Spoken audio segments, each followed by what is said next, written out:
o arcabouço do Haddad, aprovado por todos, menos por Lula. Quem são todos?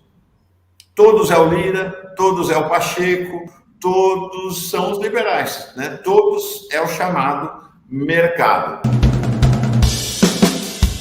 Ontem o Lula anunciou que vai segurar a reforma conservadora liderada pelo Haddad e a reforma fiscal. O tal do arcabouço fiscal era para ter sido anunciado na sexta. O Haddad foi para a reunião na sexta-feira passada no Planalto, certo de que ia sair com o anúncio do arcabouço fiscal. Não saiu com o anúncio do arcabouço fiscal.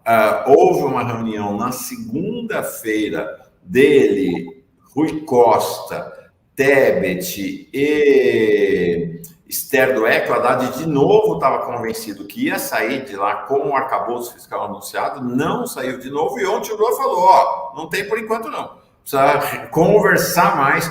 O Lula visivelmente não gostou da proposta de um arcabouço fiscal conservador que o Haddad lhe apresentou na sexta-feira passada. Então ele mandou segurar, e ontem, na entrevista que ele deu ao Brasil 247, ele voltou a confrontar o Banco Central e os bancos. Então, a economia está no centro da conjuntura nesse momento, mais uma vez. A reunião do Copom começou ontem, hoje sai o resultado, continua hoje sai o resultado.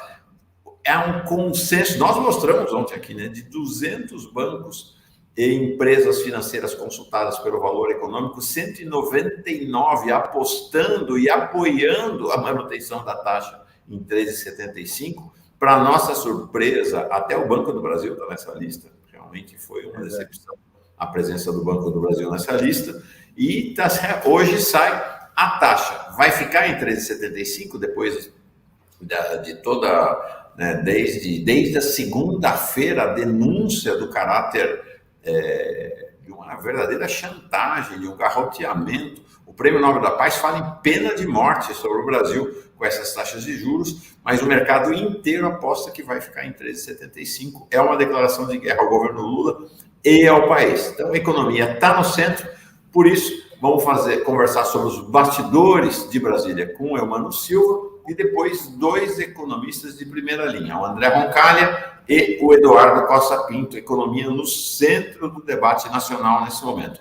É isso aí, Plínio. A gente aqui faz jornalismo.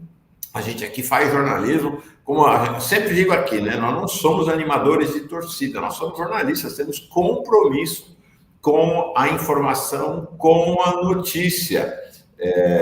Nós não somos petistas. Mais do que ninguém, eu quero dizer, lutei contra a prisão de Lula, lutamos pela eleição de Lula, mas nós não somos filiados ao PT, somos pessoas de esquerda e temos compromisso com o jornalismo e com a cobertura progressista do governo Lula, mas jornalística.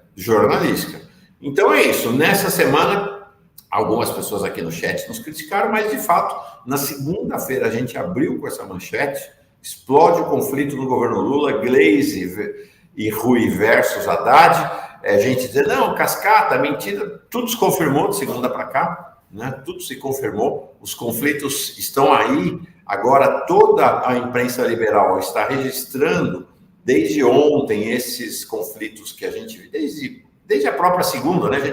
A gente fez essa manchete no domingo à noite, na verdade, né? Na segunda-feira, ao longo do dia, a mídia liberal foi confirmando essa situação. Eu sei que há setores da imprensa progressista que não falam disso, que tentam passar o pano, sentar em cima, não dá. Não dá, porque a gente vai rasgando o diploma de jornalista se faz isso. Ontem, nós trouxemos esta guerra do Brasil contra os banqueiros e o Campos Neto, e não deu outra, né? 2 horas depois, ou 1 hora depois do encerramento aqui do café, o Lula fez o que fez, né? Deu a cacetada que deu no Banco Central. Então, acho que é a evolução natural, né? Hoje, a gente trazer este tema. A notícia do dia ontem é que o Lula suspendeu a reforma fiscal, vai ficar para depois que ele voltar da China. E foi para cima do Banco Central e dos bancos. Vamos embora. É isso aí. Ontem, na entrevista que o presidente Lula deu ao Brasil 247, ele disse que a nova regra fiscal vai ser divulgada após a viagem à China. É preciso discutir um pouco mais. Olha, ontem conversei com alguns parlamentares que não entendem o porquê da postura do Fernando Haddad. A reforma fiscal tinha sido acordada, ou seja, tinha sido combinado que a reforma fiscal, o tal do arcabouço fiscal, até porque neste momento o país está sob a vigência da PEC, né, que foi negociada e votada lá no final do ano passado, antes da posse do Lula, é que o novo arcabouço fiscal seria em agosto. Haveria uma longa negociação, várias conversas, e o arcabouço fiscal sairia em agosto. Aí o Haddad vem, atropela todo mundo e resolve que vai ser agora em março. A informação que eu tenho é que ele fez essa antecipação por conta de um acordo não escrito, mas com o Campos Neto, do Banco Central. Enfim, desculpa dizer isso, mas você deu a chantagem do mercado, né? Que foi, eu entrego o ajuste, um ajuste conservador das contas do governo, e o Banco Central nos entrega uma redução da taxa de juros. Essa é a informação que eu tive, a interpretação de vários parlamentares com quem conversei ao longo desta semana. E a outra surpresa também, que realmente foi muito chocante, o Haddad ter antecipado para 2024 o déficit zero. Não se esperava isso, não era o combinado. É uma demanda, déficit zero é uma demanda conservadora para impedir o Estado brasileiro de atuar, né, no desenvolvimento e nos programas sociais. Então, ontem, o Lula disse, vamos discutir um pouco mais, né? Vamos adiar este anúncio. Então, uma frustração grande do Haddad, mas está aí, nas negociações. Tá aqui, ó.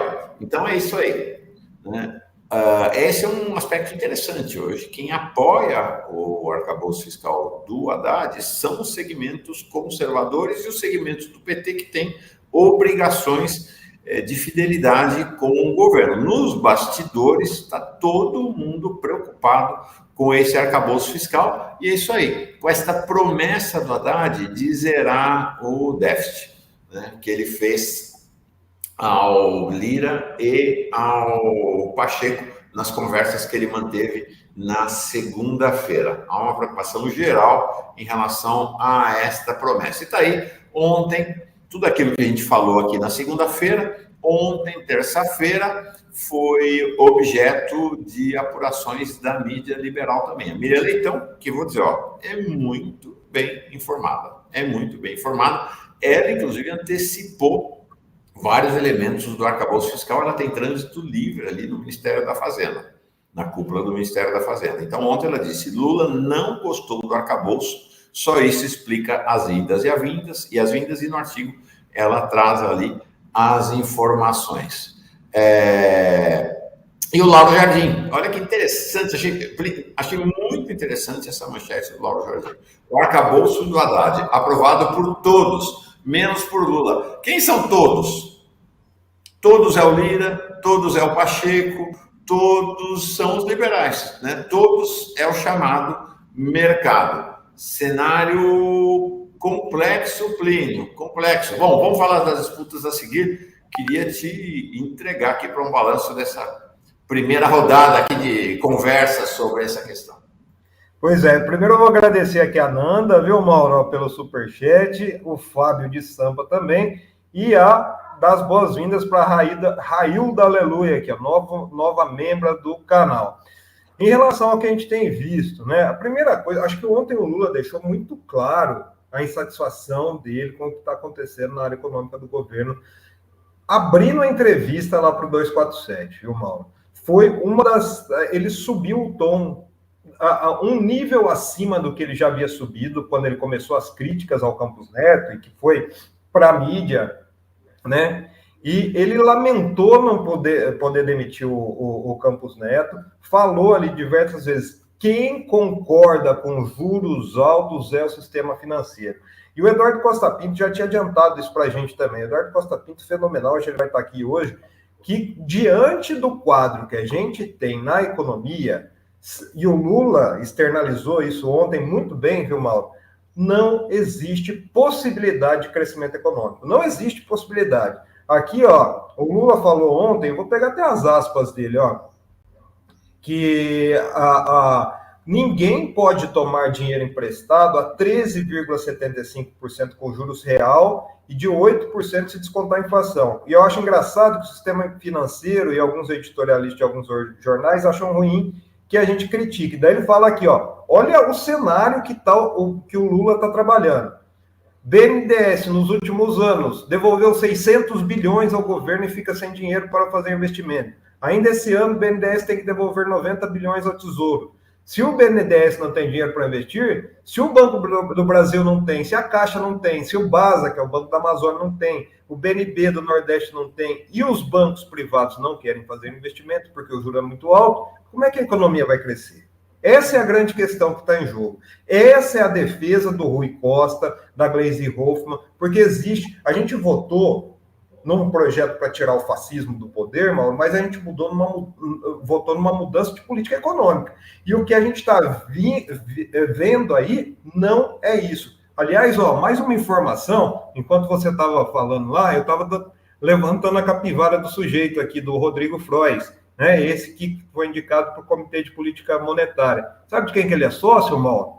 Jorge Felipe Lemann, que é o filho do Jorge Paulo Lemann. Então, que a gente mais do mercado, mais que ganhou, por exemplo, com a questão da Eletrobras, que ontem eu estava conversando com o Ícaro, vou trazer ele aqui para a gente falar, o Lula falou disso também, vamos reverter essa questão da Eletrobras, né?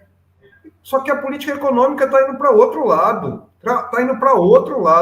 e isso, assim, não é só uma questão de desgaste, mas é o que a gente tem alertado aqui, é um perigo, um risco gigante, porque o que está em jogo, viu, Mauro? Se não der certo a economia, quem volta em 2026 é a extrema-direita, viu? É a extrema-direita que volta e a gente vê todo aquele retrocesso que teve. Não é fácil a situação. Não é fácil.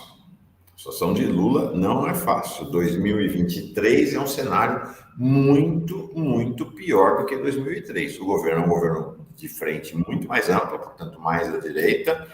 A hegemonia conservadora no Congresso está consolidada e você tem um cenário de um capitalismo, um turbocapitalismo financeirizado que esmaga o país. Então, um cenário mais complicado. Então, vai apresentar um programa de esquerda? Não vai passar, é verdade. Mas quais são esses limites? Qual é a linha fina sobre a qual se pode trabalhar, se pode atuar?